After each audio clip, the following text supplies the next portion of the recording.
ನಮ್ಮ ಒಂದು ಏಜ್ ಏನಿದೆ, ನಮ್ಮ ಹುಟ್ಟಿದಾಗಿಂದ ನಮಗೆ ಬುದ್ಧಿ ಅರಿವು ಅಂತ ಯಾವಾಗ ಮೂಡುತ್ತೆ ಅಲ್ಲಿಂದ ನಮ್ಮ ವಯಸ್ಸು ಏಜ್ ಮತ್ತು ತದಾದ ನಂತರ ನಾವು ಹೇಗಿರಬೇಕು, ಹೇಗಿರಬಹುದು, ಯಾವುದು ಪಾಪಗಳು, ಯುವರ್ ಡೂಸ್ ಆ್ಯಂಡ್ ಡೋಂಟ್ಸ್, ಯಾವುದು ಮಾಡಬೇಕು ಯಾವುದು ಮಾಡಬಾರ್ದು, ಅದು ಸಂಪೂರ್ಣ ದಿವ್ಯ ದರ್ಶನ ನನಗೆ ನನ್ನ ಜೀವನದಲ್ಲಿ ಆಗಿದ್ದು.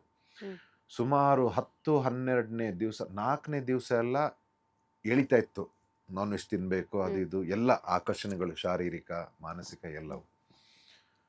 15ನೇ ದಿವಸ 20ನೇ ದಿವಸ ನನಗೆ ನನ್ನ ಮುಖನ ಕನ್ನಡಿಲಿ ನೋಡೋಕ್ಕಾಗ್ತಾ ಇಲ್ಲ, ಬಿಕಾಸ್ ರಿಯಲೈಸೇಷನ್ ಹಿಟ್.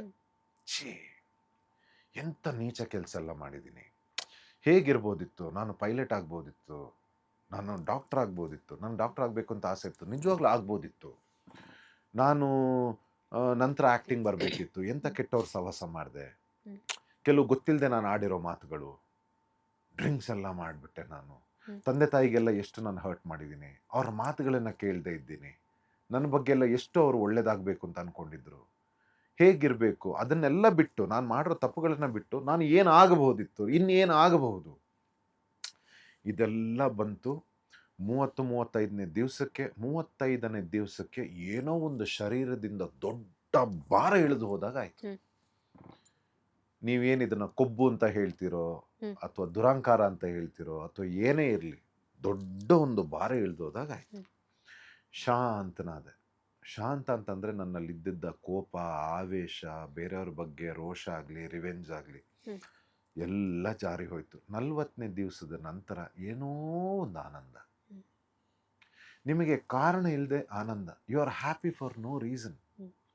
ಅಂದರೆ ನಿಮಗೆ ಎಲ್ಲೋ ಒಂದು ಸತ್ಯ ದರ್ಶನ ಆಯಿತು, ಏನೋ ಒಂದು ಆಯಿತು, you are happy.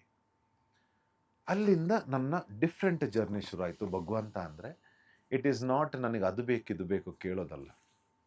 Biggest gift ಅವನು ನಿಮಗೆ ಆ ಟೈಮಲ್ಲಿ ತಾನು ಏನೆಲ್ಲ ನಿನಗೆ ಕೊಟ್ಟಿದ್ದೀನಿ ಅನ್ನೋದನ್ನ ತೋರಿಸ್ಬಿಡ್ತಾರೆ. ನಿನಗೆ ನಾನು ಏನೆಲ್ಲ ಕೊಟ್ಟಿದ್ದೀನಿ, ನೀನು ಎಲ್ಲಿದೆಯಾ, ನಿನ್ನನ್ನು ನಾನು ಎಲ್ಲಿ ಇಡಬಹುದಿತ್ತು. ಒಂದು ತಾಯಿಯ ಗರ್ಭದಿಂದ ಹೇಳ್ತಾರೆ ಭಗವಂತ, ನಾನು ಈ ಕೆಲವ್ರು ಹೇಳ್ತಾರೆ, ನಂದು ಬ್ಯಾಡ್ ಲಕ್, ನಾನು ತುಂಬ ಬ್ಯಾಡ್ ಲಕ್ ಗುರು, ನನ್ನ ಅದೃಷ್ಟನೇ ಇಲ್ಲ. ಆಗ ಪುಣ್ಯವಂತ ಯಾರು ಅಂತ ಭಗವಂತ ಹೇಳ್ತಾರೆ. ಯಾವ ತಾಯಿಯ ಗರ್ಭದಿಂದ ಒಬ್ಬ ವ್ಯಕ್ತಿ ಶರೀರದಲ್ಲಿ ಅಂಗಾಂಗಗಳು ಎಲ್ಲೆಲ್ಲಿರಬೇಕು ಅಲ್ಲಿ ಇದ್ದು, ಯಾವ ಇಂದ್ರಿಯಗಳು ಹೇಗೆ ಕೆಲಸ ಮಾಡಬೇಕು ಹಾಗೆ ಮಾಡಿ, ಮಾನವನಿಗೆ ಶ್ರೇಷ್ಠವಾದಂಥ ಬುದ್ಧಿ ಅದು ಸ್ಥಿಮಿತದಲ್ಲಿದ್ದು, ಅದರ ಮೇಲೆ ನಿನಗೆ ರೂಪ, 4 ಜನ ನೋಡೋವಂಥ ರೂಪ ಕೊಟ್ಟಿದ್ದೀನಿ ಅಂತಂದ್ರೆ ನಿನಗಿಂತ ಅದೃಷ್ಟವಂತ ಈ ಪ್ರಪಂಚದಲ್ಲಿ ಬೇರೆ ಯಾರು ಇಲ್ಲ. ಇದು ಬೇಸಿಕ್. ಇದ್ರ ಮೇಲೆ ನೀನು ಏನೇ ಜೀವನದಲ್ಲಿ ಕೊರಗೋದು ನಿನ್ನ ಸ್ವಾರ್ಥದಿಂದ. ಅದು ನಾನು ಮಾಡಿರೋಂಥ ತಪ್ಪಲ್ಲ. ನಾನು ನಿನಗೇನು ಕೊಡಬೇಕು, ನಿನಗೇನು ಶಕ್ತಿ, ನನ್ನಿಂದ ಏನು ಪರ್ಫೆಕ್ಟ್ ಆಗಿ ನೀನು ಕೊಡಬೇಕು ನಾನು ಕೊಟ್ಟಿದ್ದೀನಿ. ಇನ್ನು ಮುಂದೆ ನೀನು ಅದು ಮಾಡ್ಕೊಂಡಿರೋದು ನಿನ್ನ ಸ್ವಾರ್ಥಕ್ಕೆ, ನೀನು ಕೊರಗ್ತಾ ಇರೋದು ಇನ್ನೊಬ್ಬನ್ನ ನೋಡಿ. ನನ್ನಿಂದ ತಪ್ಪಾಗಿಲ್ಲ. ಶ್ರೀಮಂತಿಕೆ ಕಾರು ನಾನು ಮಾಡಿದ್ದಲ್ಲ, ನಾನು ಮಾಡಿದ್ದು ಗರ್ಭ ಮಾತ್ರ. ಎಲ್ರಿಗೂ ಅದನ್ನು ಸಮಾನವಾಗಿ ಕೊಟ್ಟಿದ್ದೀನಿ. ಎಲ್ಲರೂ ಗರ್ಭದಿಂದನೇ, ತಾಯಿ ಗರ್ಭದಿಂದನೇ ಬರ್ತಿರೋದು, ಯಾರು ಮೇಲಿಂದ ಅಲ್ಲಿಂದ ಉದುರ್ತಿಲ್ಲ. ಇನ್ನೆಲ್ಲ ಮಾಡಿದ್ದು ಮಾನವ ಅವನ ಸ್ವಾರ್ಥದಿಂದ. ನೀನು ಇನ್ನೊಬ್ಬನ್ನ ನೋಡಿ ಕೊರಗ್ತಾ ಇರೋದು ಅದು ನಿನ್ನ ತಪ್ಪೇ ಹೊರತು ನನ್ನಿಂದ ಆಗಿರೋ ತಪ್ಪಲ್ಲ ಅಂತ ಭಗವಂತ ಹೇಳ್ತಾನೆ. ಸೊ ಅದು ಸತ್ಯ, ಇದ್ದದ್ದೆಲ್ಲ ಸತ್ಯ ದರ್ಶನ ಆಯಿತು. ಆಗ ಎಲ್ಲೋ ಕಾಂಪಿಟೇಷನ್ಗಳು ಹೊರಟೋಯ್ತು, ನನಗೆ ಸೋಷಿಯಲ್ ಮೀಡಿಯಾ ಬಾದರಿಂಗ್ ಹೊರಟೋಯ್ತು, ರಿಯಾಕ್ಟ್ ಮಾಡೋದು. ಆಗ ಮುಂಚೆ ಎಲ್ಲ ಡ್ರೈವಿಂಗ್ ಮಾಡ್ತಾ ಇರಬೇಕಾದ್ರೆ ಯಾರಾದರೂ ರೋಡಲ್ಲಿ ಹಿಂಗೆಲ್ಲ ಹೋದರೆ, ನಿನ್ನ ಏನು ಇಳಿದು ಗಲಾಟೆ ಹೀಗೆಲ್ಲ ಇತ್ತ. ವೆರಿ ಶಾರ್ಟ್ ಟೆಂಪರ್ಡ್ ಗೈ. ನಂದು ಎಷ್ಟು ಜನಕ್ಕೆ ಹೊಡೆದು ನಂದು ಪೊಲೀಸ್ ಕೇಸ್ ಎಲ್ಲ ಆಗಿದೆ. ನನಗೆ ಗಲಾಟೆ, ನನಗೆ ತಪ್ಪು, ನಾನು ಎಲ್ಲೇ ತಪ್ಪು ಕಂಡ್ರು ನಾನು ಮೈ ಮೇಲೆನೆ ಬಂದ್ಬಿಡ್ತೀನಿ. ನಾನು ಅಷ್ಟು ಟೆಂಪರ್. ಈಗ ಹೇಳ್ತೀನಿ, ಅವನ ಕರ್ಮ ಅವನಿಗೆ ಸಿಗುತ್ತೆ, ನನಗೆ ಸಂಬಂಧ ಇಲ್ಲದೆ, ನನ್ನ ಪಾದದ ಬುಡದವರೆಗೆ ಬಂದಿಲ್ಲ ಅಂತಂದ್ರೆ ವೈ ಐ ಶುಡ್ ರಿಯಾಕ್ಟ್. ಈಗ ವೆಹಿಕಲ್ಸ್ ಅಷ್ಟೇ. ಈಗ ಬೆಂಗಳೂರಲ್ಲಿ ನೀವು ಮನೆಯಿಂದ ಹೊರಡ್ಬೇಕಾದ್ರೆ ಎಷ್ಟು ಜನಕ್ಕೆ ಬುದ್ಧಿ ಹೇಳ್ಕೊಂಡು ಹೋಗ್ತೀರಿ? ಆಗಲ್ಲ. ಇದರಲ್ಲಿ ಏನು ನನ್ನ ನನ್ನ ಮೆಂಟಲ್ ವೆಲ್ ಬೀಯಿಂಗ್ ಹಾಳಾಯ್ತಾ? ನಾನು ಅದಕ್ಕೆ ನಾನೇ ಸೈಡ್ ಹೋಗ್ತೀನಿ. ಹೋಗು, ನನ್ನ ಬಿಟ್ಟರು ಇನ್ನೊಬ್ಬ ಬಂದು ಗುತ್ತಾನೆ. ನಿಂದ ಗ್ರಾಚಾರ ಕೆಟ್ಟಿರ್ಬೇಕು, ಆಯ್ತಾ, ಅವನು ಕೆಟ್ಟಿರ್ಬೇಕು, ಗುದ್ಕೊಂಡು ಸಾಯ್ರಿ. ನಂದೇನಿದೆ, ನಾನೇ ಸೈಡ್ಗೆ ಹೋಗ್ತೀನಿ. ನಿನ್ನ ಕರ್ಮ ಅದು. I will not spoil my mental well being. ನನಗೊಂದು ಫೋಕಸ್ ಬಂತು. ಆಮೇಲೆ ನನಗೆ ಕಲೆ ಅಂದರೆ ತುಂಬ, ನನ್ನ ಕ್ರಿಯೇಟಿವ್ ಫೀಲ್ಡ್, ಸಂಗೀತ, ಮ್ಯೂಸಿಕ್ಕು, ಪಿಕ್ಚರ್, ಛಾಯಾಗ್ರಹಣ, ಕ್ಯಾಮ್ರಾಸ್ ಎಲ್ಲ ಅಂದರೆ ಭಾಳ ಇಷ್ಟ. ಚಿಕ್ಕದ್ರಿಂದ ಕ್ಯಾಮ್ರಾ ಅಂದರೆ ಭಾಳ ಪ್ರಾಣ ನನಗೆ. ಅಲ್ಲಿಂದನೇ ಶುರುವಾಗಿದ್ದು ಇದೆಲ್ಲ ಹುಚ್ಚು. ಸೊ ನನಗೆ ಕ್ರಿಯೇಟಿವ್ ಯಾಕಂತಂದರೆ ಇದರಲ್ಲಿ ಯಾವುದು ಮೋಸ ಇಲ್ಲ, ಇದರಲ್ಲಿ ಇನ್ಫ್ಲುಯೆನ್ಸ್ ಇಲ್ಲ, ಇದರಲ್ಲಿ ಲಂಚ ಇಲ್ಲ. ಈ ಕಲೆಗೆ ಸಂಬಂಧಪಟ್ಟಿರೋ ಕೆಲಸಗಳು ಏನಿದೆ, ಈಗ ನೀವು ಏನು ಮಾಡ್ತಾ ಇದ್ದೀರಿ ನಮ್ಮದ್ರಲ್ಲಿ, ಇದರಲ್ಲಿ ಯಾವುದು ಮೋಸ ಇಲ್ಲ. It's absolute pure talent. ಇಲ್ಲಿ ಸಂಗೀತಗಾರರಾಗಿರ್ಬೋದು, ಅಥವಾ ನೃತ್ಯ ಆಗಿರ್ಬೋದು, ಅಥವಾ ನಟನೆ ಆಗಿರ್ಬೋದು, ಅಥವಾ ಛಾಯಾಗ್ರಹಣ, ಸಂಕಲನ, ನಿರ್ದೇಶನ, ಇವೆಲ್ಲ ಏನು ಗೊತ್ತಾ, ಇಟ್ ಇಸ್ ಪ್ಯೂರ್ ಟ್ಯಾಲೆಂಟ್. ಇದರಲ್ಲಿ ಇನ್ಫ್ಲುಯೆನ್ಸು ಆಗಲಿ, ದುಡ್ಡಾಗಲಿ. ಸೊ ನನಗೆ ಈ ಫೀಲ್ಡ್ ಇಷ್ಟ. So I left everything. ಮತ್ತು ಡ್ಯಾಡಿ ಹತ್ರನೂ ಹೇಳಿದೆ, it's not about money daddy. ನನಗೆ ಇಟ್ಸ್ ನಾಟ್ ಅಬೌಟ್ ಮನಿ.